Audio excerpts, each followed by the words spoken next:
Now, I must be in a really depressed state of funk because with Adelaide out of the finals, because on Monday night I punished myself by watching Q&A. And I want to show you something that was said by someone you know well, former Attorney General George Brandis, who went on to become High Commissioner in London, as you do, as you were. So he has some knowledge of foreign affairs.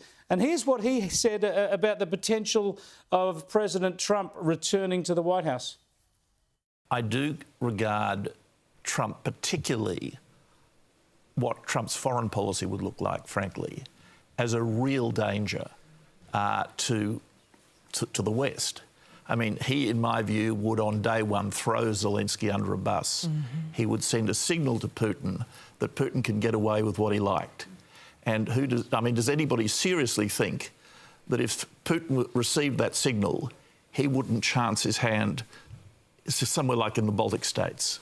And if that were to happen, does anybody believe that Trump would defend the Baltic states? Of course he wouldn't. Alexander Downer, could George Brandis be any more wrong? Well, I don't think for a minute President Trump, if he becomes the president again, will throw President Zelenskyy, more importantly, the people of Ukraine, under a bus.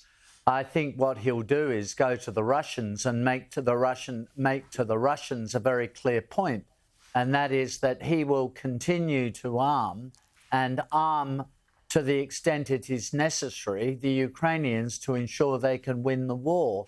And so what the Russians would be best advised to do is start negotiating a ceasefire. I think that would be his approach. That's not a danger to anyone. I think the advantage of, there are disadvantages of a President Trump regime, but the advantage is that in dealing with Russia, in dealing with Iran and dealing with China, he would be strong and decisive. He wouldn't be running this line, well, we've got to be careful not to escalate and so on.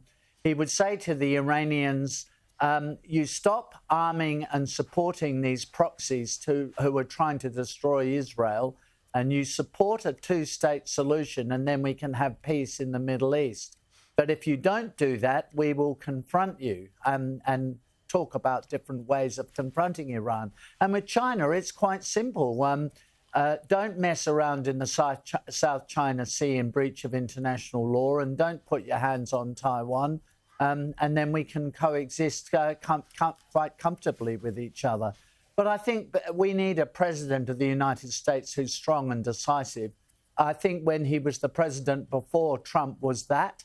Exactly. So I think history bears that out. Trump. There's a downside, right? There is a downside. We haven't got time to go through that now, but thanks for telling us that George Brandis was completely wrong without saying George Brandis was completely wrong.